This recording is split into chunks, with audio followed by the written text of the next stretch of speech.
So thank you very much, Wendelin, and the organizers of this conference for inviting me to this really very very interesting series of symposium.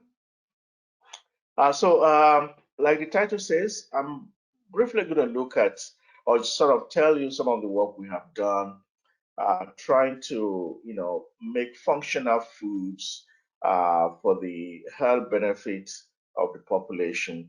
As you know, I'm in the Department of Human Nutritional Sciences, and also I work at the Richardson Center for Functional Foods and Nutraceuticals, and therefore the formulation and the testing of functional foods is one of our priorities. So this is basically what I'm going to talk about. Simply going to give you background information on this type of work, and then tell you how the leaf extract was prepared, as well as the bread formulation, and then look at the antihypertensive properties that we did, starting with the in vitro tests, because initially we have to look at whether the extract will work before we can actually put it in an animal. And then I'll briefly show you some of the results we obtained with our in vitro tests, and then conclude with a few take-home messages. So background, we know that high blood pressure and the pathological condition of hypertension is a high risk factor for death worldwide. And there's a reason why it is called a silent killer, simply because of the fact that unfortunately, many people that have hypertension actually don't know that they have it, or they don't realize the seriousness of the condition until it is too late. Okay, so that is why it kills a lot of people.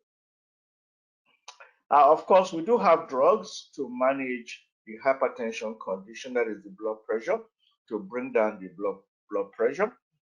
But we know that in developing countries, especially, a lot of people cannot afford the cost of the drug therapy.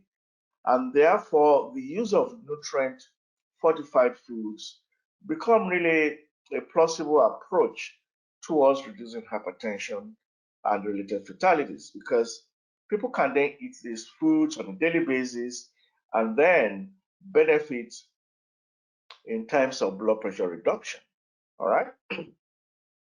Now we know that vegetable leaves are very rich in polyphenolic compounds that have been shown to downregulate activities of two critical enzymes, renin and angiotensin converting enzyme, that promote hypertension. So these two enzymes play critical roles in promoting hypertension in our body.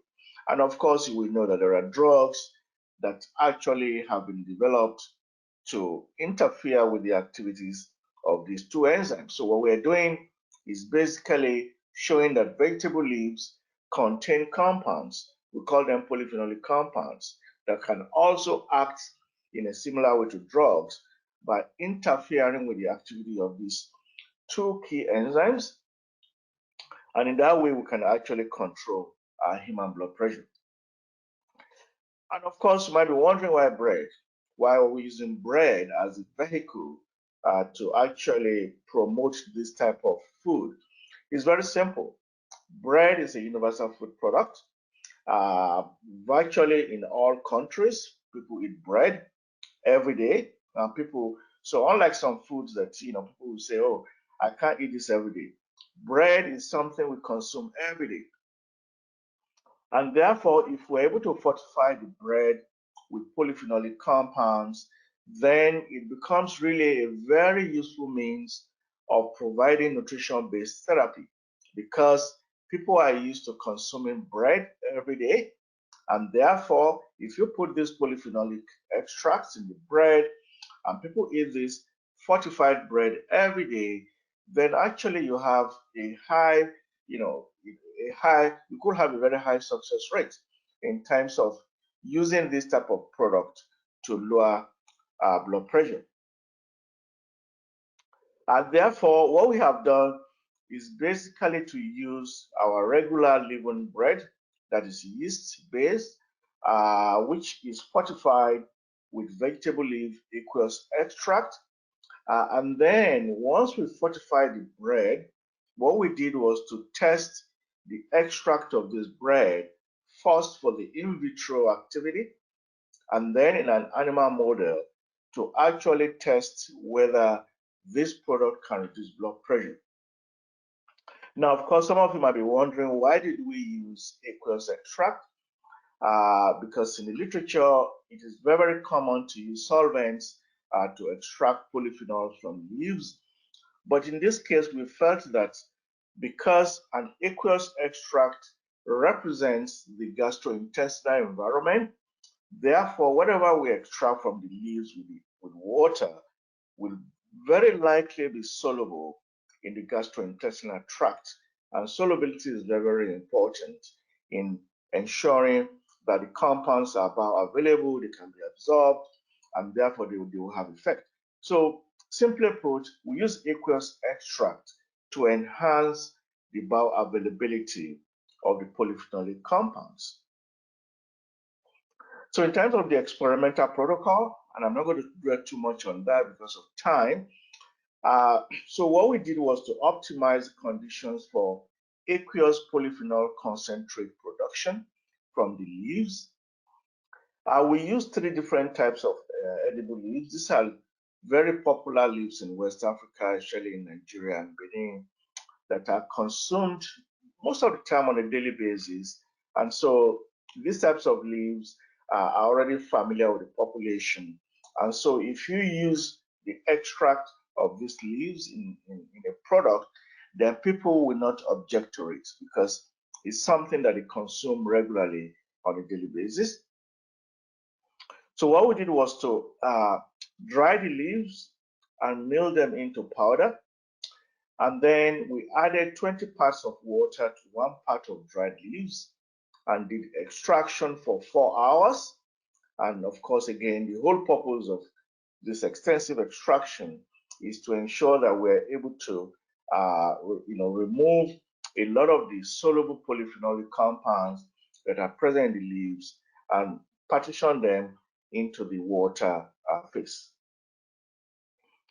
We did the extraction at 50 to 60 degrees Celsius. This was the temperature at which we found that we were able to extract the most polyphenolic compounds combined with 4 hours of extraction time. So when we did this extraction for 4 hours at this temperature, we were able to extract 35% of the original weight of the dried leaves. So really fairly very high yield of the polyphenolic extract. And so when we determined the total polyphenolic content of the dried leaf extract, it came to about 600 milligrams per gram. So really more than half of the weight of the extract are polyphenolic compounds. So that tells us majority of the extract consists of polyphenolic compounds. So in terms of the experiment, the bread was incorporated at 3 levels based on the weight of the other ingredients, the flour, the salt, everything. So we incorporated, so we had a control bread that is 0%. Let me see if I can get my, just a minute. Okay, so we had a control that had no extract, so that's 0%. Then we added 1% of the extract, 2%, and 3%. We added the dried and the sieved, leaf, flour, as well as the leaf extract. So this should be leaf extract. So again, when you look at the product here, so you can see here, these are the products. On the left here is the 3%. Of course, you can see as we increase the level of leaf extra, you can see that the bread becomes greener. So actually, eventually, we call this bread green bread, okay, because of the appearance due to the incorporation of this leaf extract. So you can see this is 3%, this is 2%, this is 1%, And of course, this is a 0% control bread. So again, you can see as you increase the level of the extra, you can see that the bread became greener. So in terms of the recipe, it was just as, the common, like I said, leavened bread, recipe. So for example, for a 1 kilogram, wheat flour, we added, yeast, margarine, salt, and sugar, and of course water. And as you can see here, everything is the same. Okay, the only difference here is the amount of vegetable leaf that we have added. Okay, so everything else is the same. It's just differences in the ratio of vegetable leaf extract. So once we made the bread, now I wanted to prepare the bread for analysis to test the potential for blood pressure reduction. Of course, the optimum thing or the best thing would have been simply to feed the rats with the bread itself. But because we didn't have the time to do that over a long period of time, what we did was to extract the bread, to extract the bioactive compounds in the bread in water, and then we can easily do short-term experiments by, feeding the rats with the extract of the bread. So we had the dried bread powder. The breads were dried and ground into powder, and then we extracted again with 20 parts of water at 60 degrees Celsius.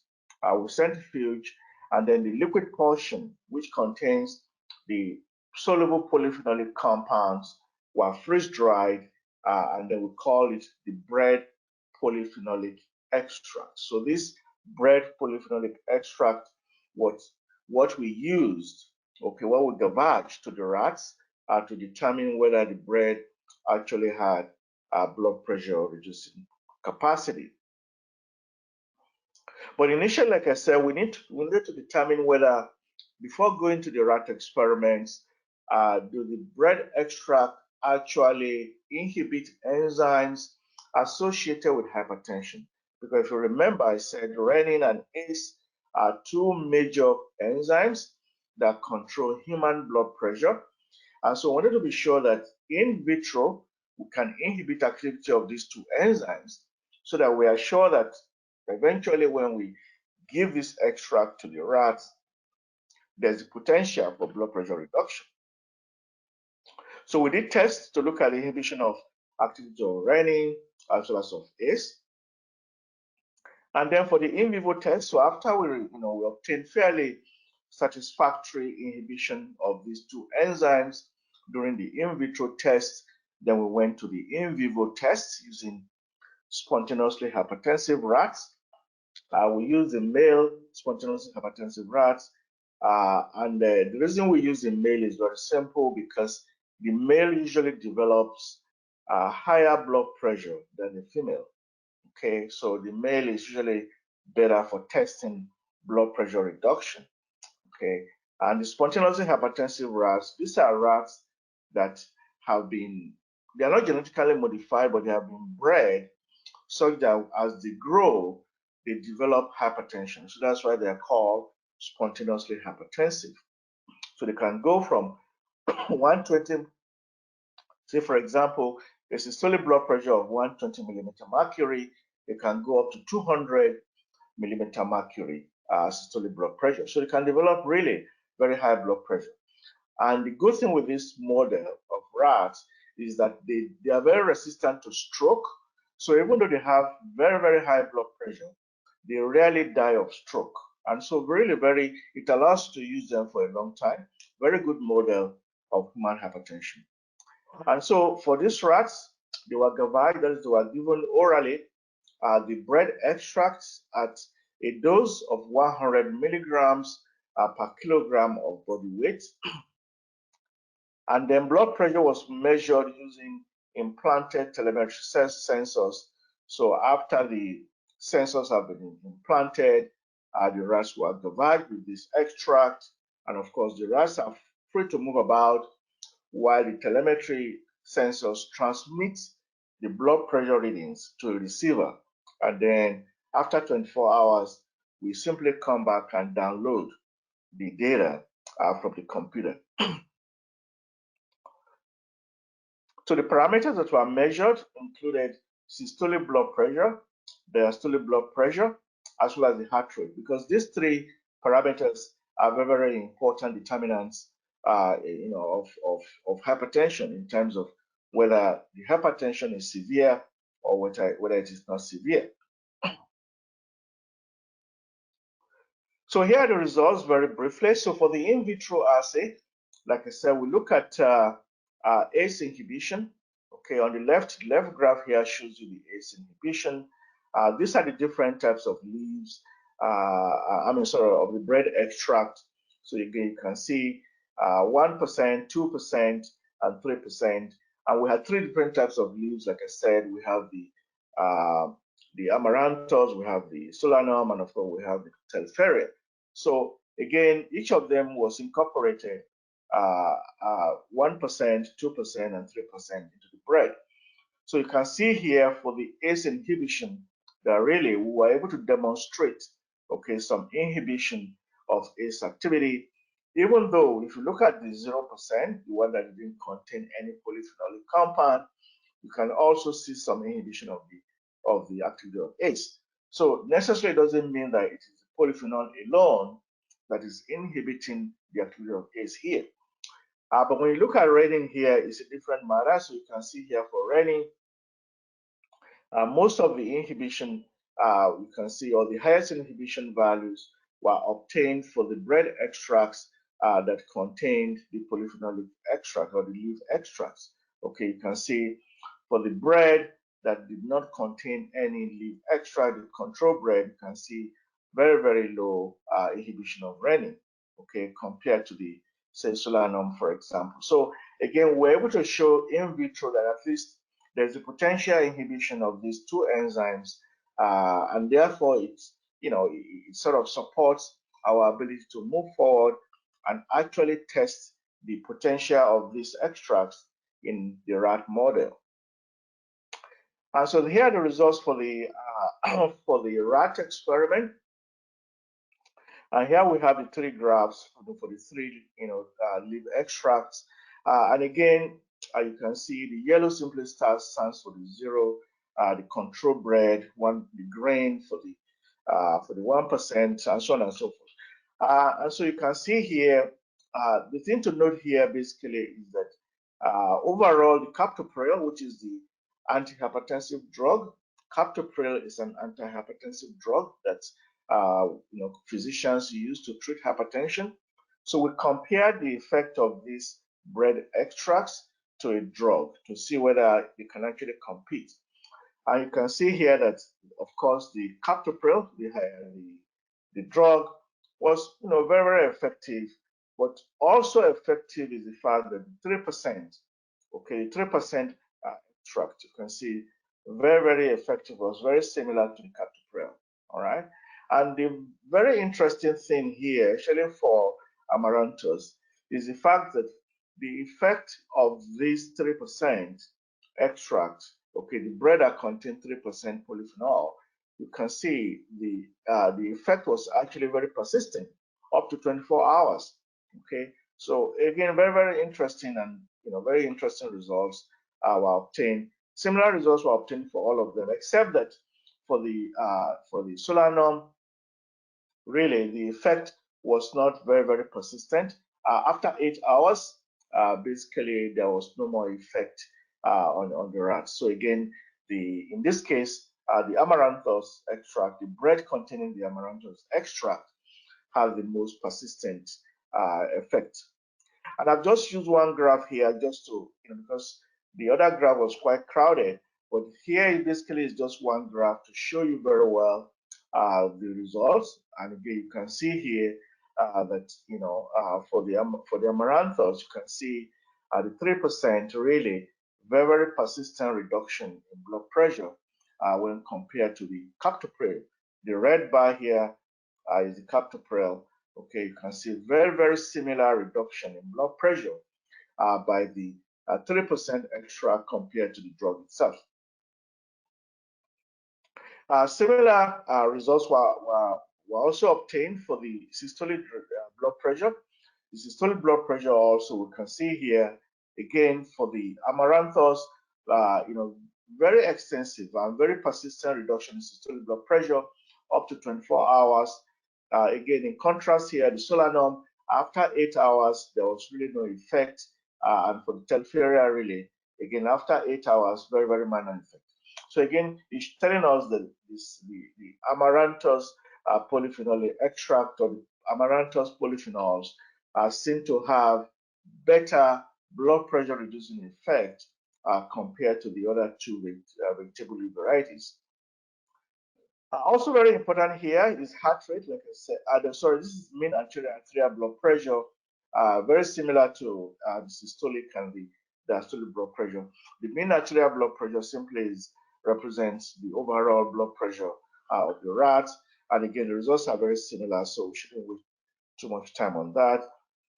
But also very interesting here is the effect of these extracts on heart rate, because heart rate is one of the debilitating parts of hypertension.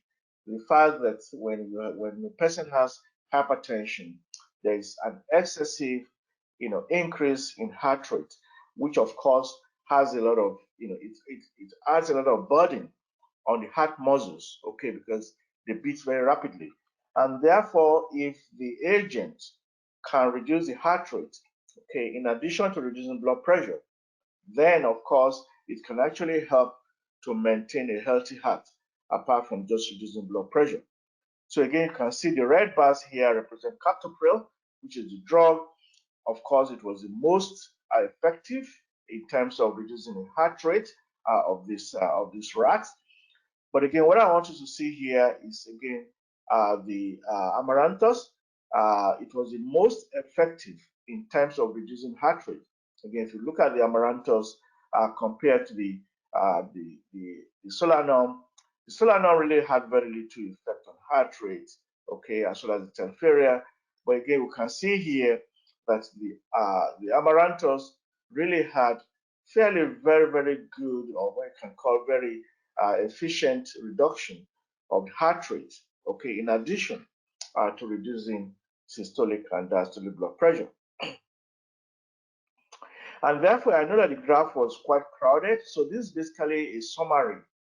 This will give you a sort of a summary of the data in terms of the blood pressure outcomes. So again, you can see for systolic blood pressure, you can see the control bread was the lowest.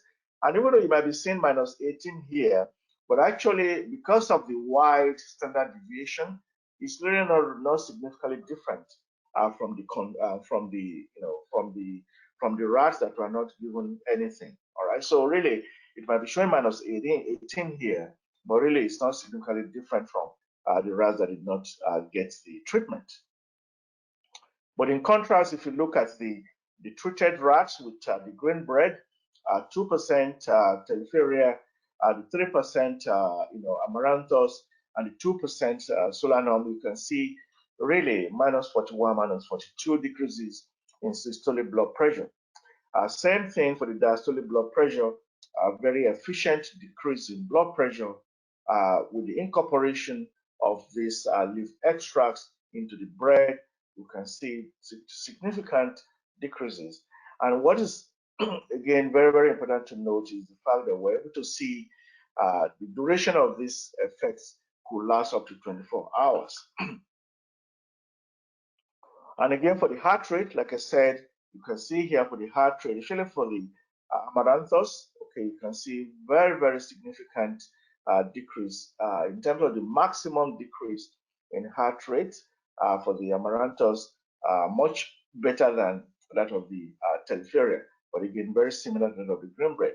But again, this table just summarizes the whole data, and it's just to show you that apart from decreasing the blood pressure of these rats, that this fortified bread, they have the potential to actually also reduce heart rate, which again is very important in the treatment of hypertension.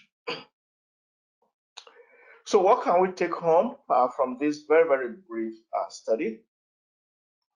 We can take home the fact that we successfully optimize the incorporation of dried vegetable leaves into bread, okay, which is very, very important because, again, bread is a staple food, is eaten even at the village level.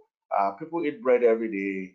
And therefore, if you're able to do this successfully, then you are able to create a functional food that people can consume on a daily basis and then benefits in terms of blood pressure reduction.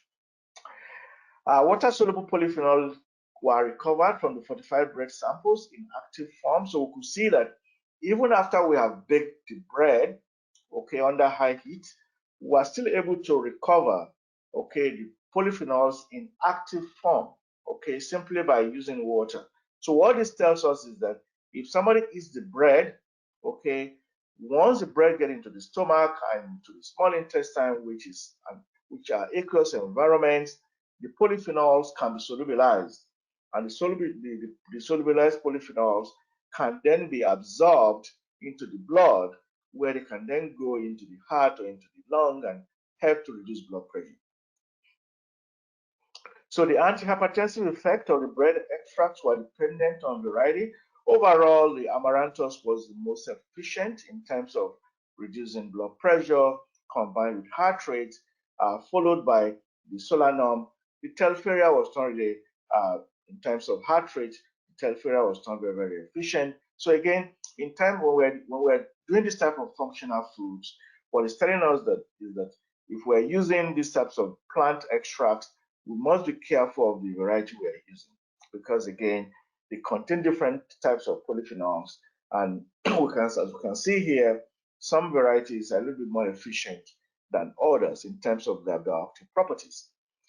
The breast samples were able to lower the blood pressure of hypertensive rat models, and when we converted the dose we gave to the rats on a daily basis, this actually came to about 3 slices of bread. So 3 slices of the grain bread every day for a human being. And so you can see that this is not really excessive.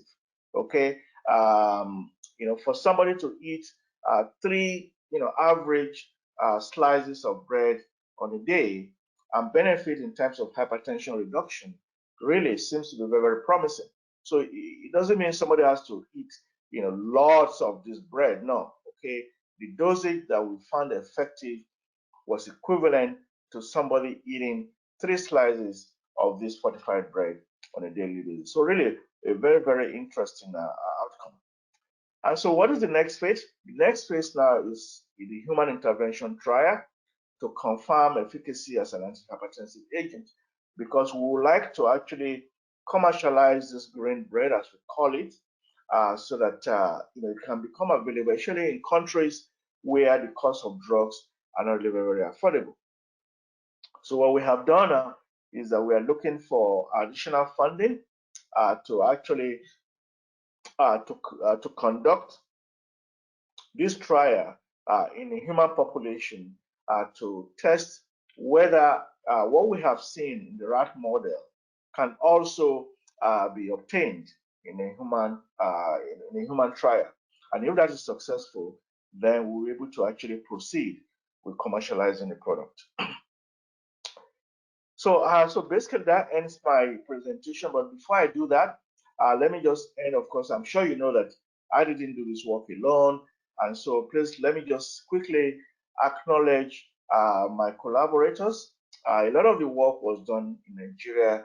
Actually, the bread formulation was done in Nigeria. We simply did uh, the, uh, the the rat measurements here in Canada.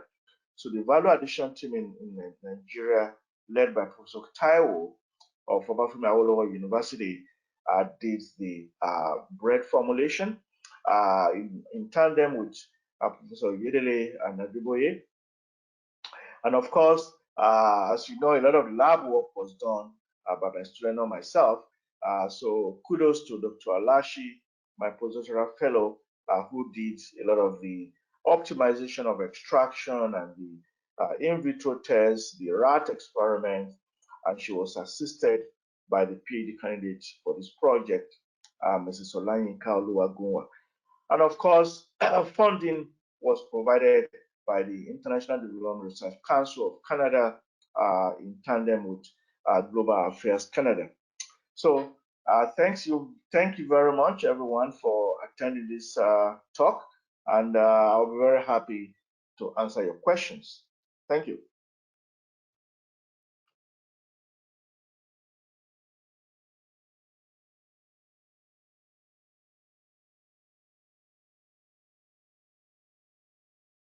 I want to comment by acknowledging that the University of Manitoba campuses are located on the original lands of Anishinaabe Cree, Oji Cree, Dakota, Dene people, and on the homeland of the Métis Nation. We respect the treaties that were made on these territories, and we acknowledge the harms and mistakes of the past, and we dedicate ourselves to move forward in partnership with Indigenous communities in a spirit of reconciliation and collaboration. I also want to acknowledge a number of institutions and organizations who have made our research possible.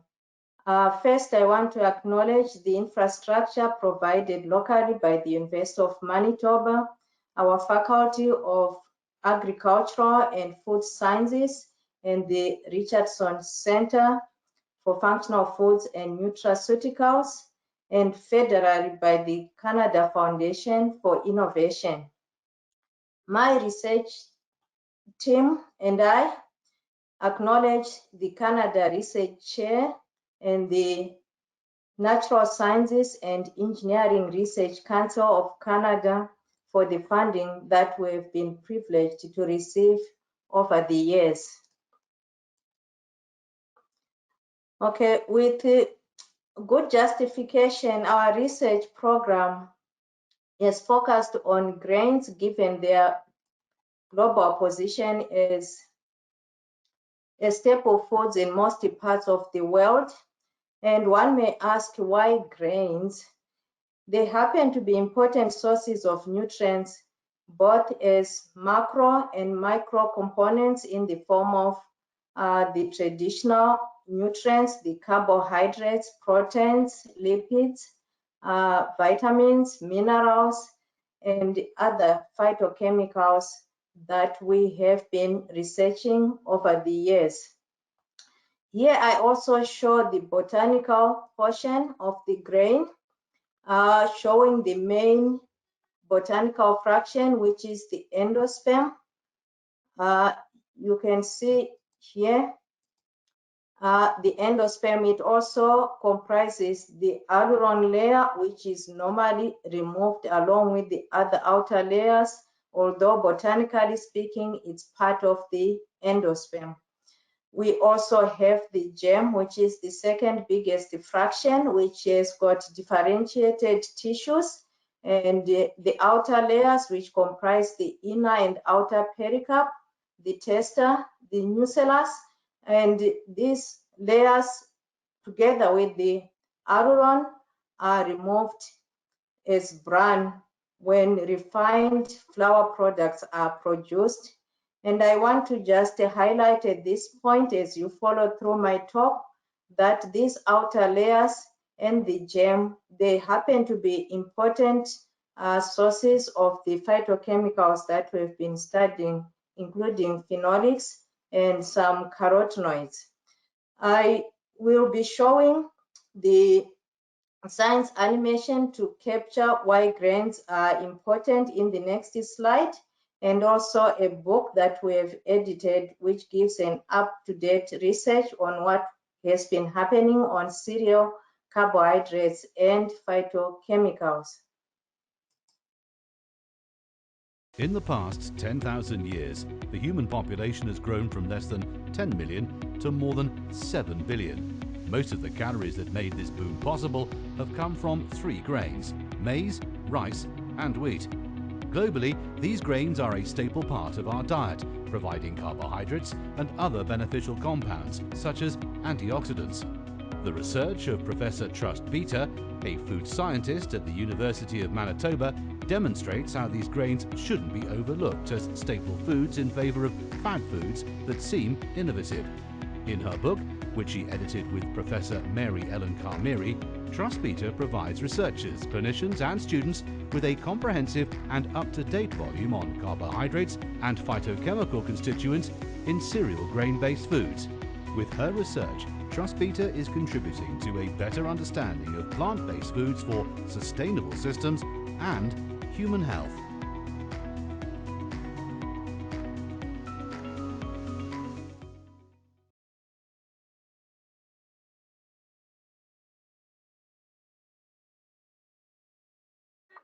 Okay, I hope you enjoyed that little clip. As food and nutrition scientists, the current challenges that we are facing is how to feed a growing population and also the need to understand what is in our foods. I truly believe that food can be our medicine, and hence there is need to delineate the roles of nutrients and other phytochemicals present in our edible plants, along with their synergistic and antagonistic actions that all work together to benefit our physiological processes of the body.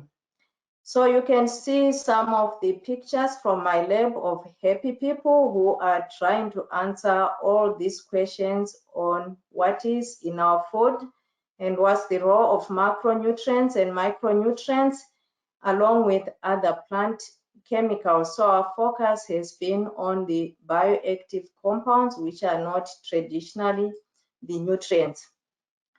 Our research primarily focuses on grain-based functional foods with support from the NSEC Discovery Grant and Canada Research Chair programs since 2004 and 2006 respectively. Our investigations involve characterization and discovery of new phytochemicals in grains, along with their functionality for beneficial health effects. You will see that I've listed a number of investigations which we have been doing all along for the past decade or so, investigating diverse grain genotypes and fractions using LC-MS systems, in this case the quadruple time of flight mass spectrometer. We've been investigating grain products emanating from wholemeal and fractionated kernel. Our main focus has been on the key model grain phytochemicals, and we included phenolic compounds among these key model grain phytochemicals. We have been also looking at the link between dietary fiber and phenolic compounds and their functionality, including antioxidant properties. We believe that by studying these chemographs, as I would abbreviate them, we are on course to identify new phytochemicals that have enhanced bioactivity, including antioxidant and other functional properties. Although these phytochemicals we are studying are distinguished from traditional nutrients, they often occur intricately linked with them. So we have also been very fortunate in our research program to be part of the University of Manitoba's Richardson Center for Functional Foods and Nutraceuticals, which gives us access to analytical labs, animal model research, clinical research, and pilot plant processing facilities. And we have been looking at a number of antioxidant assays, which I've listed there, in addition to phytochemical identification using HPLC instrumentation, LC-MS, LC-MS, the latter in the form of a quadruple time of flight mass spectrometer. I want to shift your attention to wild rice because we consider wild rice as a whole grain, And our team of food and nutrition scientists have shown the beneficial effects in lipid profile modification when compared to white rice that is regularly consumed. In this case, we used an animal model which consumed wild rice, and we had a control whereby white rice was consumed. You can see that in that figure that is given below, which is summarizing the results, that there are beneficial effects which are associated with the consumption of wild rice, showing a significant reduction in the LDL cholesterol, which we can call the bad cholesterol. So that's with the whole grain.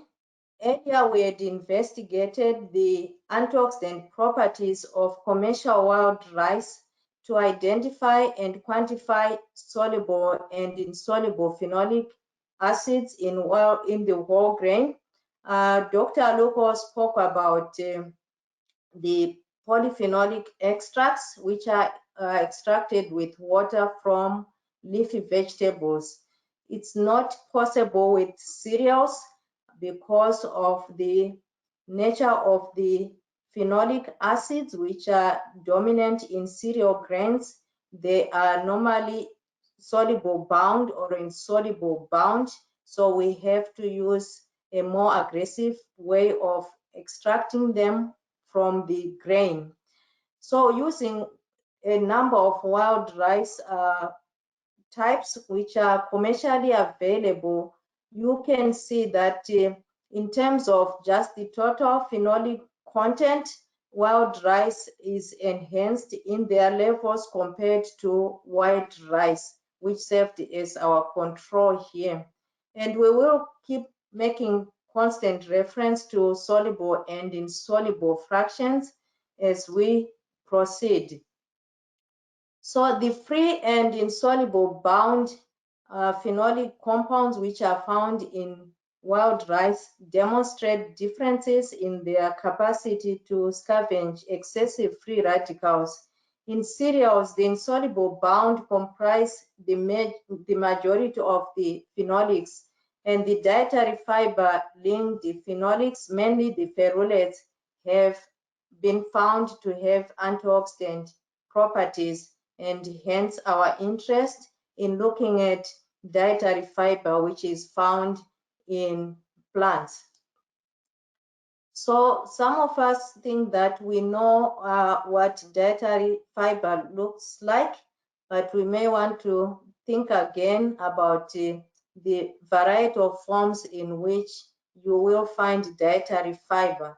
Even if you may think that it's obviously present in non-meat plant products, you will find now on the market that we even have capsules of dietary fiber.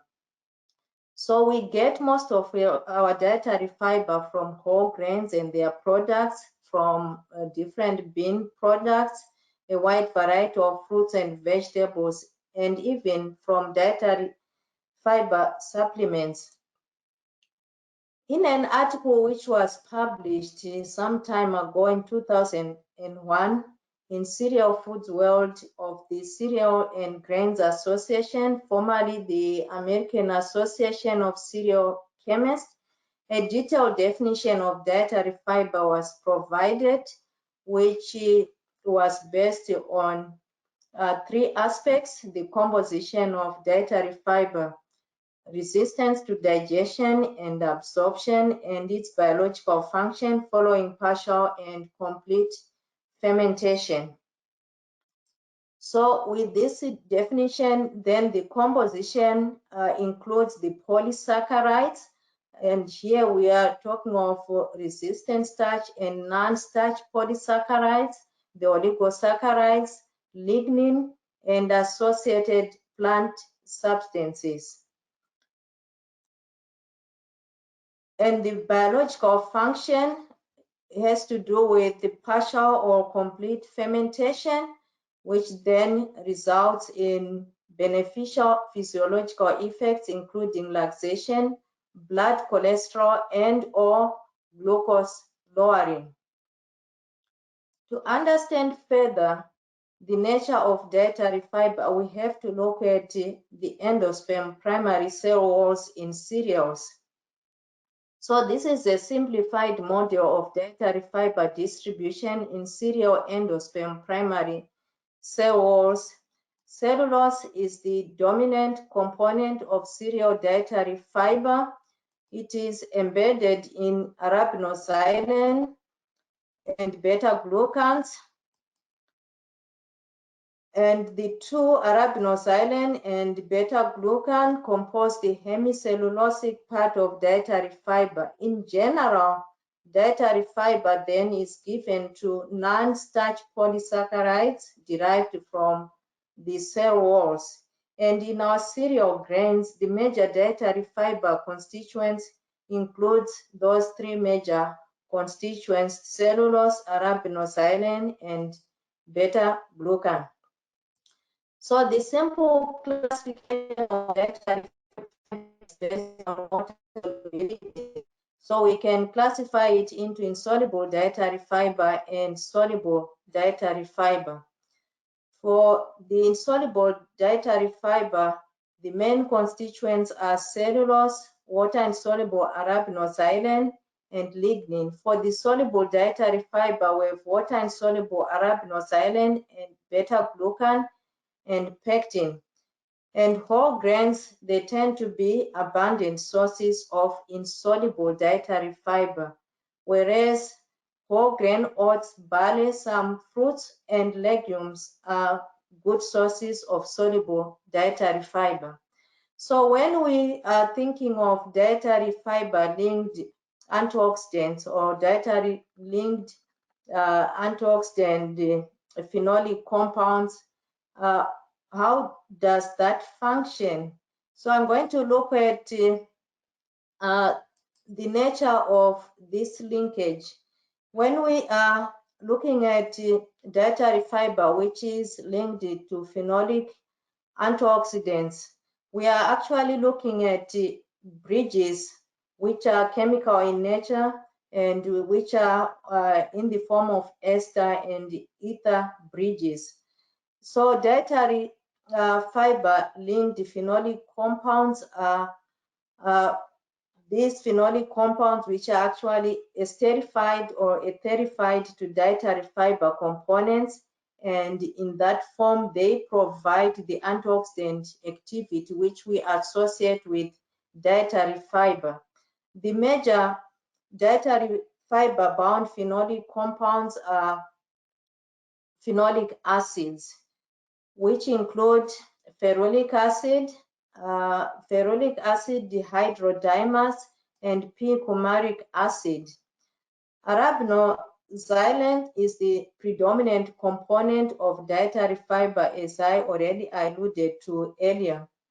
So it constitutes a xylene chain in which the arabinose units are emanating from the main chain, and in those units, some of the arabinose which are substituted on the xylene chain, they are the ones which are covalently linked with ferulic acid, which in turn serves as a bridge between arabinoxylan and the lignin.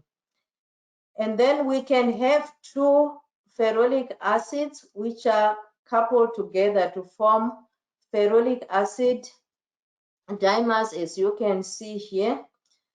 And such diferulates can cross-link between arabinoxylan backbones and resulting in even larger polymers.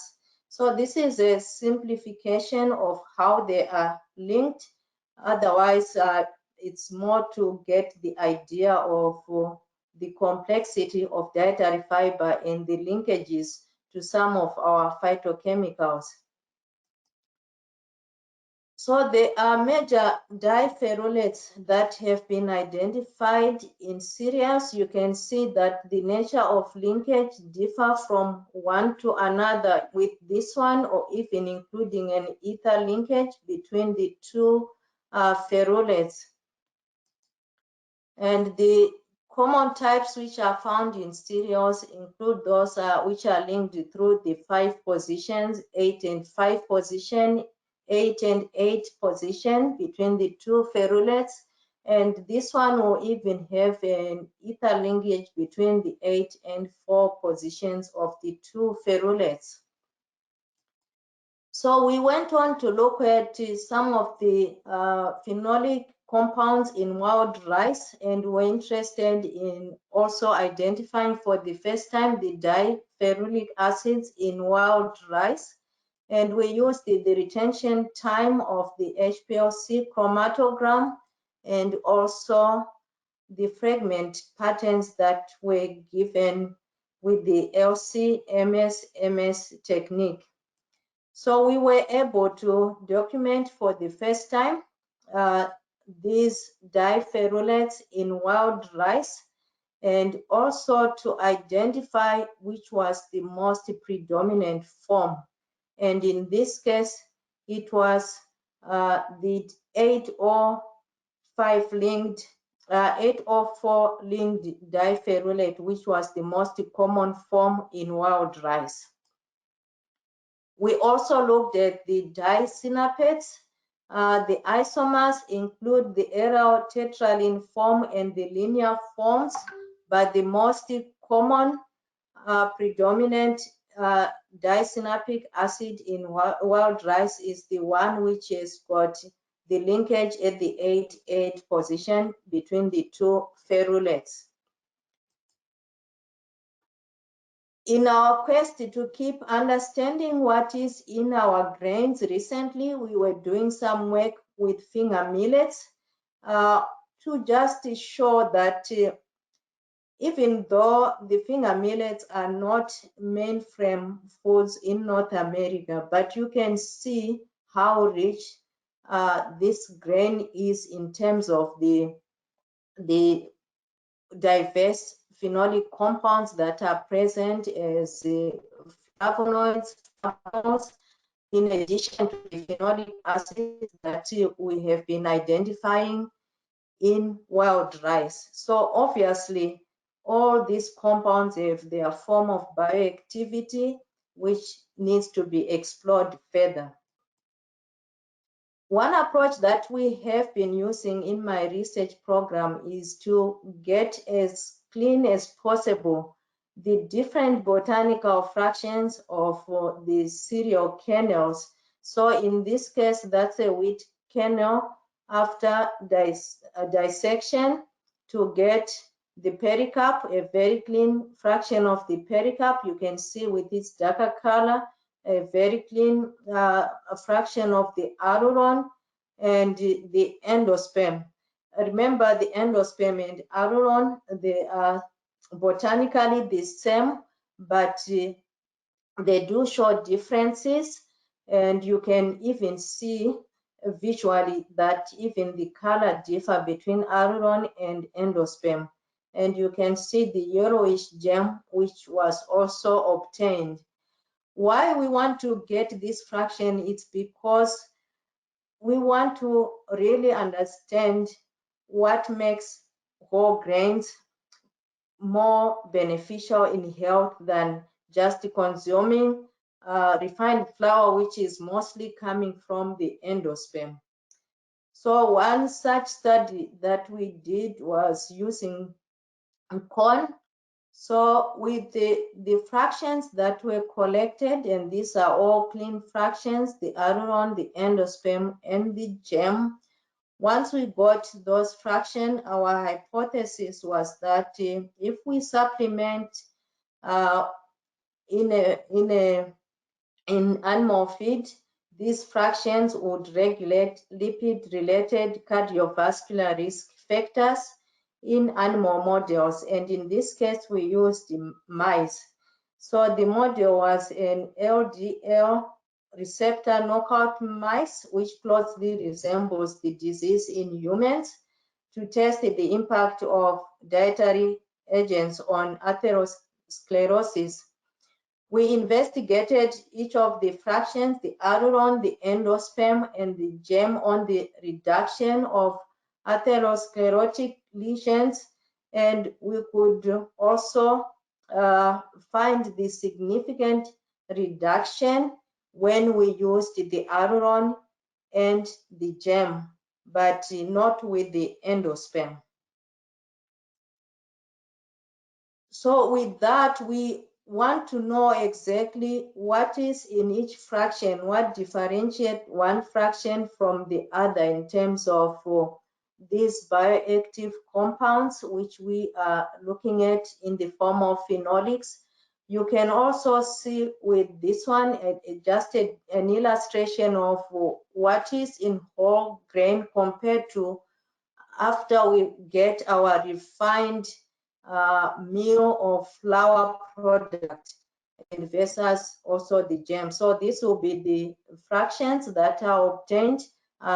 We did not include the outer layers in this slide, but you can appreciate that whole grain has got high levels of ferulic acid, and if you then isolate the endosperm, which is the biggest botanical fraction, among the three types of grain, here we used barley, we used the wheat, so these are different types of wheat, 4 of them, and 3 different types of corn. Across these 3 different types of grains, you can see that the ferulic acid concentration is significantly reduced after you remove the gem and the outer layers to obtain this fraction that we call the endosperm, and which is why you lose a lot more when you are eating refined flour products, which are mostly the endosperm. So we were looking at the ferulic acid concentration in those fractions, but we also know that phenolic acid is the most abundant and the most bound phenolic acid in our extracts that we obtain when we use extraction to isolate them from the grain. So in this case, we were able to show that insoluble dietary fiber showed better antioxidant action than even whole grain and soluble dietary fiber in vitro assays. We also showed using corn insoluble dietary fiber that at certain concentration, it displayed cytoprotection against the free radical-induced oxidation in human intestinal cell lines. So I will show in the next slide the two showing the 2 intestinal cell lines, one which is from the human colon, and this is the fetal intestinal cell line. And you can see from these 2 figures that the corn insoluble dietary fiber, it did perform differently in both cell lines. However, we could still see that there was protective activity when corn insoluble dietary fiber was used to protect against the AAPH-induced oxidation. So with the preponderance of grain-based foods that are on the market, research investigations are needed on the role of health-promoting phytochemicals in various matrices of processed products. And I'm glad Dr. Luko is looking at the bread model, because the matrix itself is going to have some influence on phytochemical bioaccessibility, depending on which form in which it appears. So I just want to round up my talk here by reiterating that we have a dedicated program on profiling, identification, and characterization of grain phytochemicals and functionality as antioxidants, and that we have been disseminating our work through different avenues, peer-reviewed articles, book chapters, and books as well, including conferences and workshops. And we are always happy collaborating with national and international partners and even with industry. The next phase that we are focusing on with our research program is the issue of bioaccessibility of phytochemicals as they are influenced by interaction with carbohydrates and other components. So I'm going to be handing over now the baton to Pamela, who is building her expertise in this area on bioaccessibility on phytochemicals using barley grain as the model.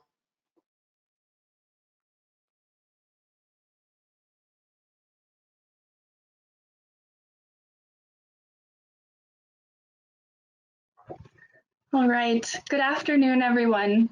Thank you, Wendelin, for the introduction, and thank you, IFENS, for the opportunity to present today. I'll be carrying on from Dr. Beta's presentation, sharing with you some of my PhD work on barley. I'll show some results too from one of my first experiments, which was recently published. The topic is bioaccessible phenolic compounds in Canadian hulless barley varieties. Here's my disclosure statement of my funding, which supports me as I complete this research. As Dr. Beta introduced, phenolic compounds have many health benefits that are attributed to their antioxidant and anti-inflammatory properties. However, phenolics in grains are predominantly bound to carbohydrates in the cell wall and are not available for absorption in that form. So it's only the phenolic acids which are bioaccessible in which we can get the health benefits from. In order to elicit the health benefits, they must be released from that grain matrix during digestion, and that's when they're bioaccessible. Bioaccessibility is defined as the fraction of the total amount of a substance that is potentially available for absorption. This is different than bioavailability, which is how much is actually absorbed in the small intestine.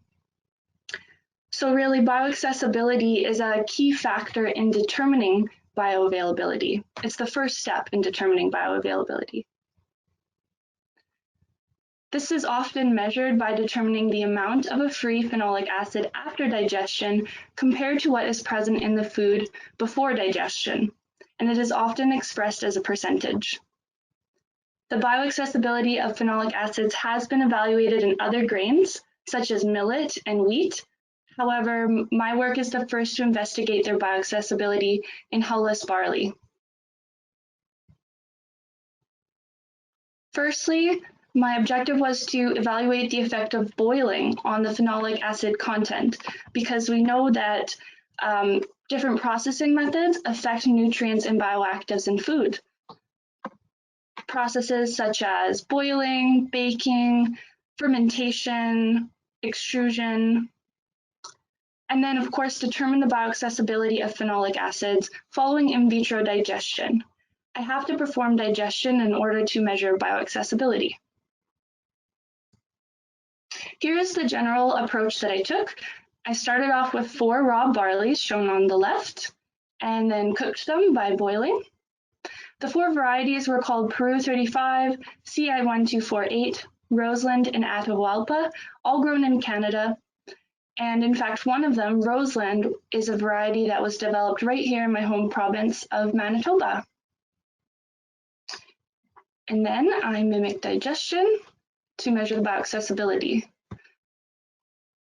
At each stage, I extracted the phenolic acids using different chemicals to extract the free phenolics and the bound phenolics separately. We are still interested in measuring the bound phenolic acids, even though they are not bioaccessible, because they travel down to the colon, where they may provide additional health benefits.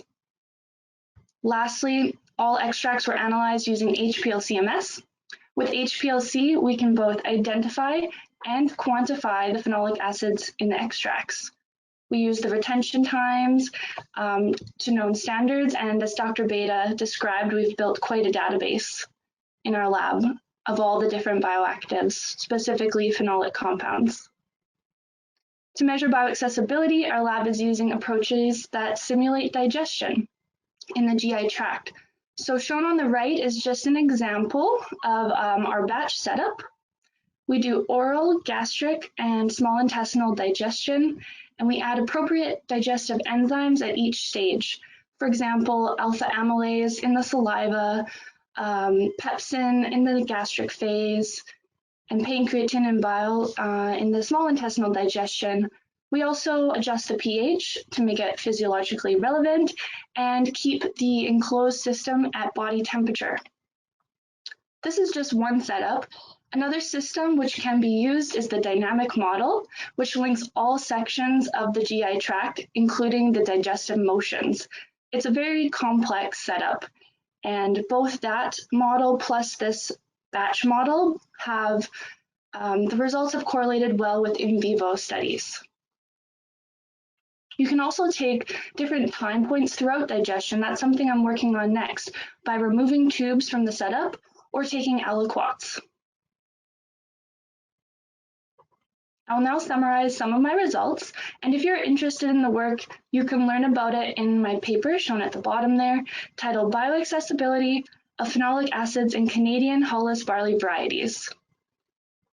So one of the first things I found when comparing raw barley to boiled barley is that the level of free bioaccessible phenolic compounds remained the same throughout cooking.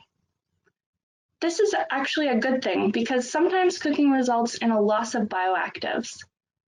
And in terms of bound phenolics, shown in orange, I found more bound phenolics in the cooked barleys, indicating that boiling actually released the bound phenolics. It enhanced the extractability of these compounds. The chromatograms on the left, from top to bottom, are the raw free, raw bound, boiled free, and boiled bound. And this large compound here in the bound is ferulic acid. You can see there wasn't much else other than ferulic acid present. It was the dominant compound in my samples and the dominant compound overall, both free and bound, for phenolic acids. However, in the free, you do see ferulic acid here, but the largest peak is not ferulic acid, it's something else. And I looked at 5 different phenolic acids, which are commonly found in barley, and it didn't line up with any of those. I compared to compounds that we have in our database in the lab, and I could not identify it based on retention time alone or on its wave scan parameters. So I further investigated this peak using mass spectrometry, MSMS. The compound had a mass of 469, and by comparing its fragmentation patterns to those in literature, the compound was identified as N1N8-dicothiol spermidine. This compound is a hydroxycinnamic acid amide, and it's the first time it's being reported in hulless barley kernels. It has been reported in barley leaves and seedlings, and in terms of whole grains, it has been reported in sorghum, but never before in whole grain barley kernels. These compounds play a role in plant growth and in the response to biotic and abiotic stressors. They may also have antioxidant and anti-inflammatory properties and have cardio and neuroprotective effects. We were very excited to discover this compound in the free extract because that means it is bioaccessible and more likely to be absorbed and elicit the health benefits.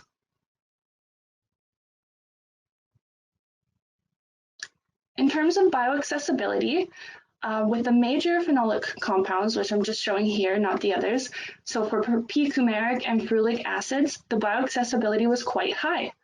As you can see, they're over 100%, and this is because there was an increase from the raw to the boiled, and the boiled to the digested. This indicates a release of these free phenolics during boiling and digestion. And the bioaccessibility was highest in the variety Peru 35.